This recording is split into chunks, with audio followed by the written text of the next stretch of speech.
ومسلما اعوذ باللہ من الشیطان الرجیم بسم اللہ الرحمن الرحیم والذین یؤتون ما آتوا وقلوبهم وجلۃ انہم الی ربہم راجعون۔ صدق اللہ العظیم۔ وقال النبی صلی اللہ علیہ وسلم انما الاعمال بالنیات وانما لکل امرئ ما نوی، او کما قال النبی صلی اللہ علیہ وآلہ وسلم۔ رب اشرح لی صدری ویسر لی امری واحلل عقدۃ من لسانی یفقہوا قولی مولاي صل وسلم دائما ابدا علی حبیبک خیر الخلق کلہم۔ حمد و صلوات کے بعد خلاق کائنات کی عالی بارگاہ میں نہایت انکساری سے دعا گو ہوں، پروردگار عالم میری زبان پر کلمہ حق جاری فرما دے، سامعین کو مجھے اس پر عمل پیرا ہونے کی توفیق عطا فرما۔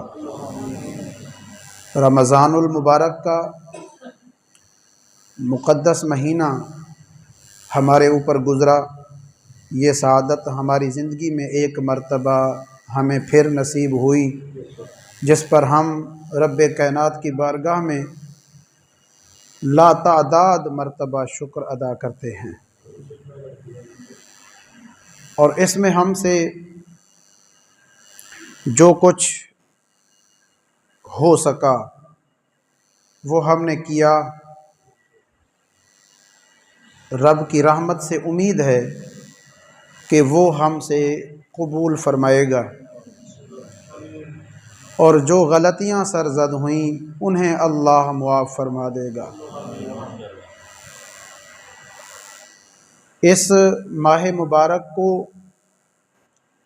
عطا فرمانے کا جو اللہ نے مقصد بیان کیا، لعلکم تتقون، کہ روزے تم پر فرض کیے گئے ہیں، پہلے بھی امتوں پر فرض کیے گئے تھے۔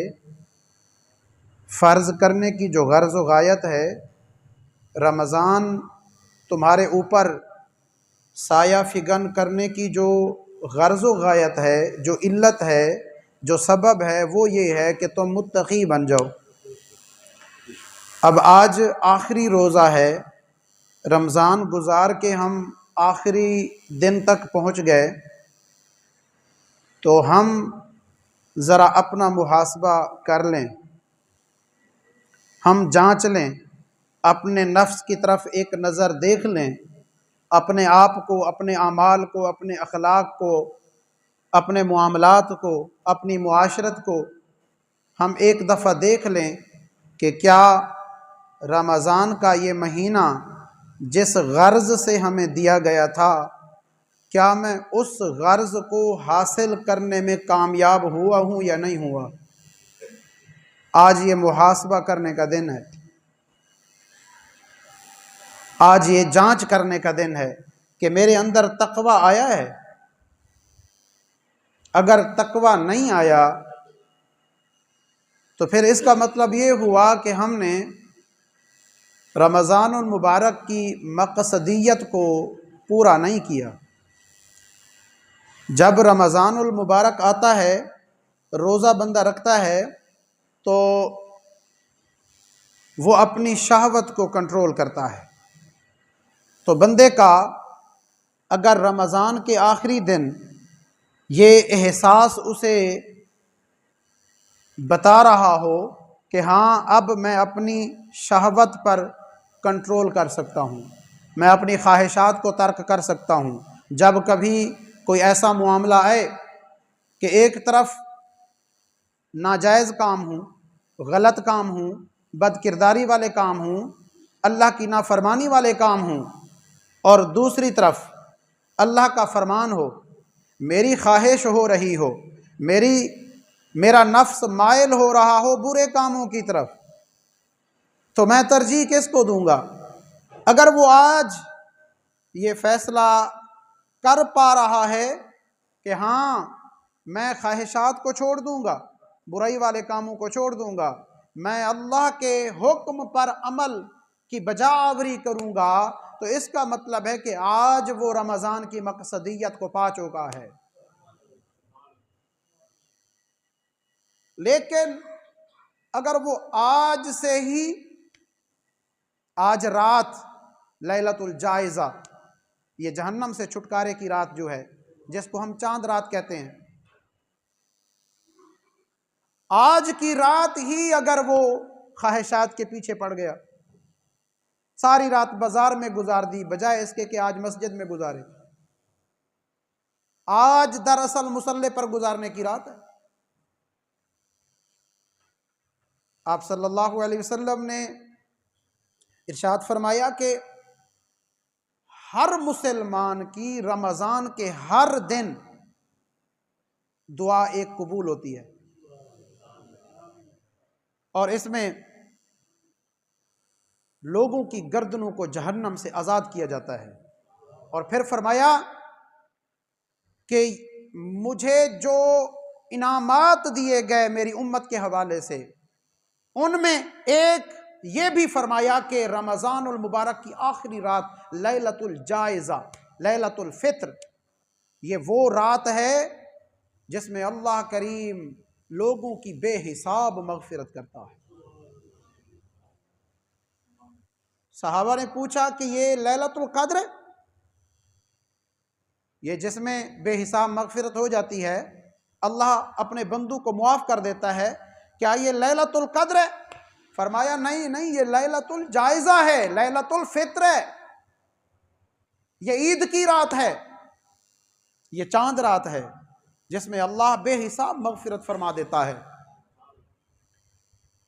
کیا ایسا نہیں ہوتا کہ ایک بندہ اپنا کام جب پورا کر لے تو پھر اس کو اجرت دی جائے؟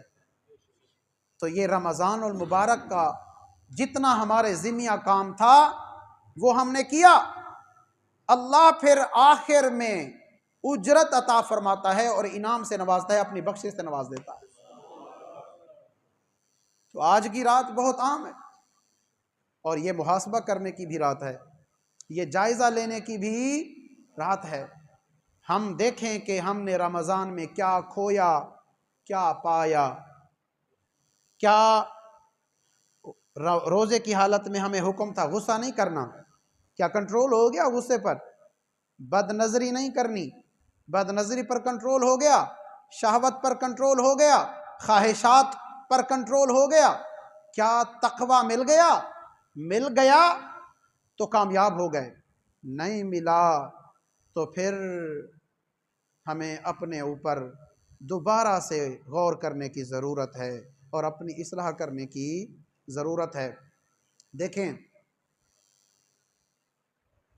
رمضان المبارک میں جو ہم نے روزے رکھے، جو تراویح پڑھی، قیام اللیل کیا، قرآن کی تلاوت کی، اس میں ہمارا مقصد کیا ہونا چاہیے؟ کیونکہ آج ہم آخری سیڑھی پر کھڑے ہیں، خدا نہ خواستہ کسی کی نیت میں کوئی غلط چیز ایڈ ہو گئی تو آج اس کی اصلاح کی جا سکتی ہے، ابھی وقت ہے، ابھی یہ 2-3 گھنٹے رہ گئے ہیں، آج بھی اصلاح کی جاتی ہے۔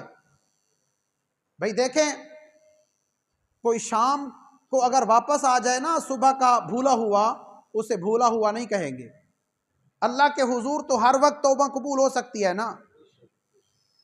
اگر کسی شخص کا روزہ رکھنا ریاکاری پر مبنی تھا، مطلب روزہ رکھ کے لوگوں کو بتاتا پھرتا تھا میرے یار روزہ ہے، میں روزے رکھ رہا ہوں، سارے روزے رکھے ہیں، یہ جس طرح مختلف انداز میں اظہار ہوتا ہے نا لوگوں کے سامنے، میں سارے روزے رکھ رہا ہوں الحمدللہ،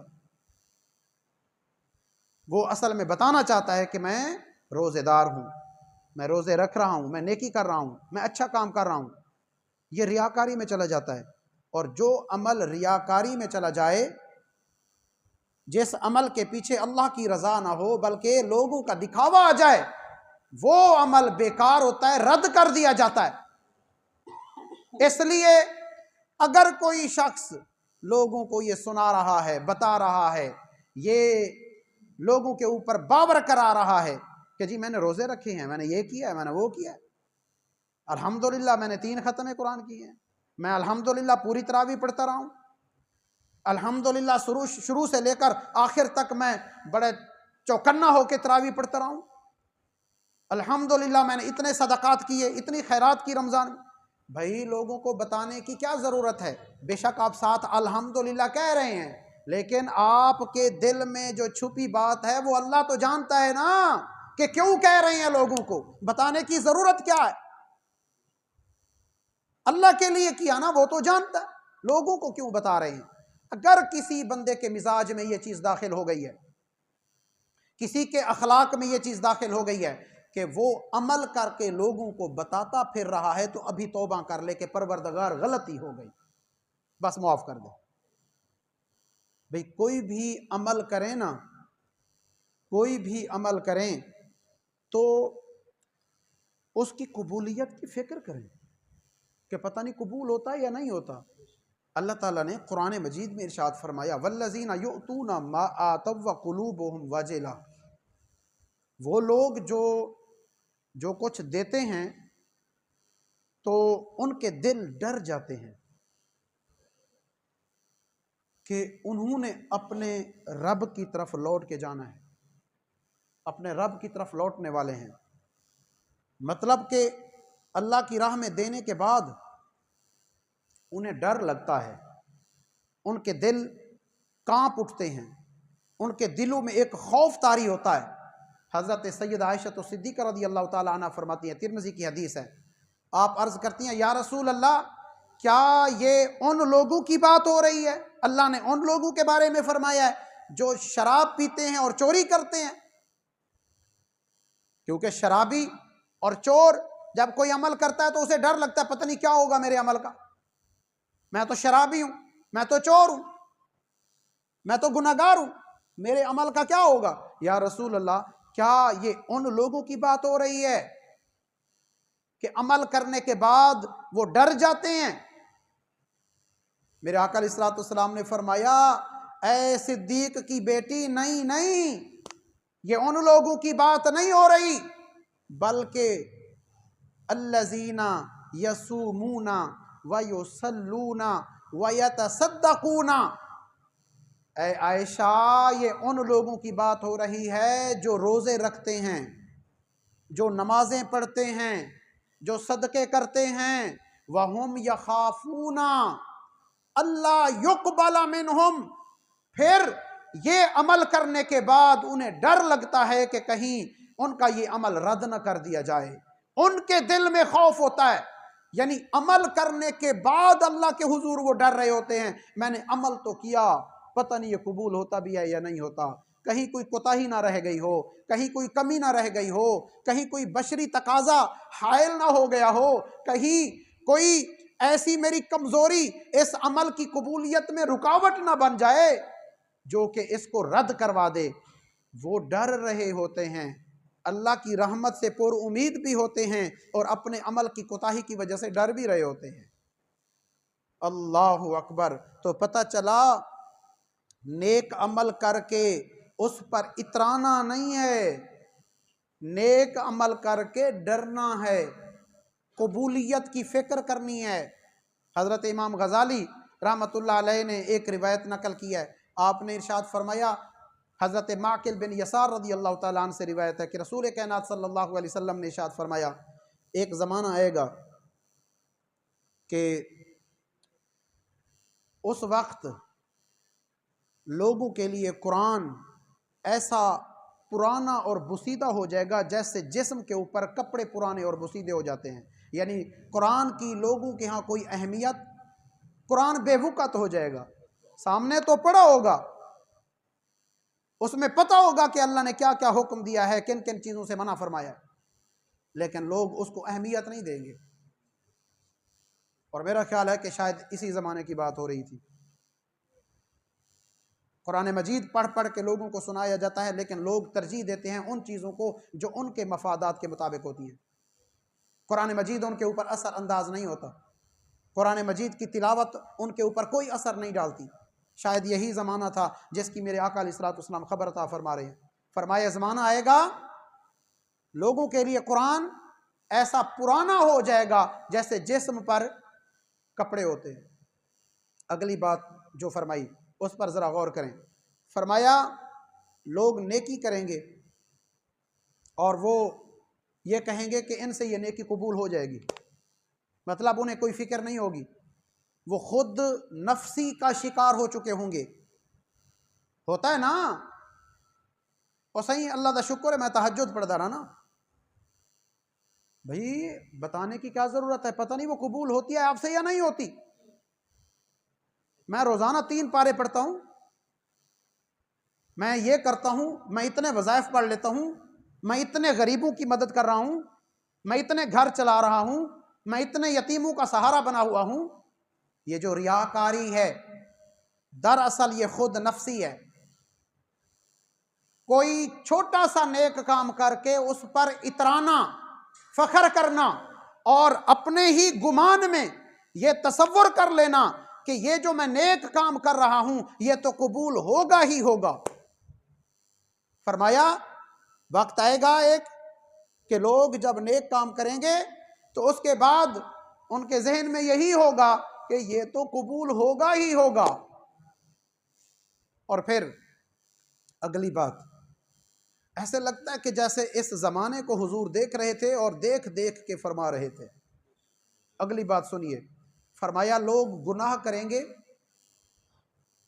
اور گناہ کرنے کے بعد وہ یہ سوچ رہے ہوں گے کہ ہماری بخشش ہو جائے گی۔ یہی کچھ کر رہے ہیں نہیں کر رہے؟ او میاں میں تو گناہگار ہاں، میرے کو تو اللہ بخشے سی، اصل تو گناہگار ہے سے بس۔ بھئی گناہ کرنا کوئی اعزاز کی بات نہیں ہے، کوئی اکرام کی بات نہیں ہے۔ گناہ کر کے پھر اس کو بیان کرنا کہ جی میں تو گناہ کرتا ہوں، بس میں تو یہ کرتا ہوں، میں وہ کرتا ہوں، پھر وہ صحیح ساکو تا اللہ بخشے سی۔ تو میرے بھائی گناہ کر کے تو بندہ روتا ہے، گناہ کر کے اللہ کے حضور گڑ گڑاتا ہے، گناہ کر کے توبہ کرتا ہے، گناہ کر کے اس کے تذکرے نہیں کرتا، گناہ کر کے اس پر بخشش کے حوالے نہیں دیتا، گناہ کر کے تو اسے پشیمانی ہوتی ہے، اسے ڈر ہوتا ہے، اسے خوف ہوتا ہے۔ جب توجہ رحمت کی طرف ہوتی ہے، دیکھیں 2 باتیں ہیں، ایک ہے توجہ گناہ کی طرف، ایک ہے توجہ رحمت کی طرف۔ بھائی اپنے گناہ کا ذکر کر کے کوئی بندہ بخشش کی بات کرے یہ غلط ہے۔ او بھائی اپنے گناہ کا ذکر کر کے اپنے گناہ کو یاد کر کے رونا ہے، توبہ کرنی ہے، استغفار کرنا ہے، معافی مانگنی ہے، اللہ کے حضور شرمندہ ہونا ہے۔ جب کبھی توجہ رحمت کی طرف چلی جائے، نادم ہونے کے بعد، شرمندہ ہونے کے بعد، توبہ کرنے کے بعد، گناہ چھوڑنے کے بعد، اللہ سے استغفار کرنے کے بعد پھر رحمت کی طرف توجہ کرنی ہے۔ ایسا نہیں ہے گناہ یاد کر کے بجائے شرمندگی کے یہ کہنا جی میں تو بخشا جاؤں گا، اللہ بخشے گا جی، وہ بہت بخشنے والا ہے۔ فرمایا ایک دور آئے گا لوگوں کا تصور یہ بن جائے گا۔ تو میرے بھائی جو بندہ جو نیت کرتا ہے اس کو وہی ملتی ہے۔ صحیح حدیث میرے آقا علیہ الصلوۃ والسلام کا فرمان جس کو تمام محدثین نے سب سے پہلی حدیث کے طور پر لکھا ہے اپنی کتابوں میں، صحاح ستہ سے لے کر چھوٹی حدیث کی کتاب تک ہر ایک نے انما الاعمال بالنیات، اعمال کا جو دار و مدار ہے وہ بندے کی نیتوں کے اوپر ہوتا ہے۔ جیسی نیت ہوتی ہے ویسا عمل ہوتا ہے۔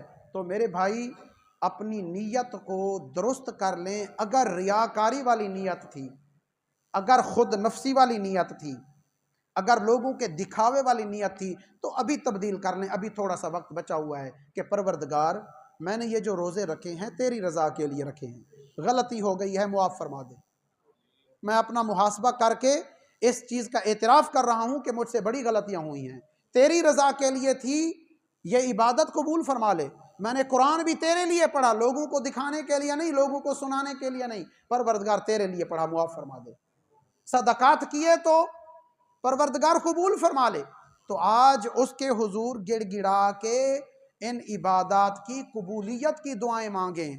لوگوں کے سامنے آپ یہ اتراتے ہوئے بتائیں نہیں کہ میں نے یہ کیا، میں نے ایسا کیا، میں نے وہ کیا، میں نے یہ کیا، نہیں، یہ بتائیں نہیں۔ اللہ کی رضا کے لیے جو کام کیا ہے نا، کام تو کیا ہے، اب اس کو لوگوں کے سامنے بتا کے ضائع نہ کریں۔ اللہ رب العزت میرے یہ چند معروضات اپنی بارگاہ میں قبول فرمائے۔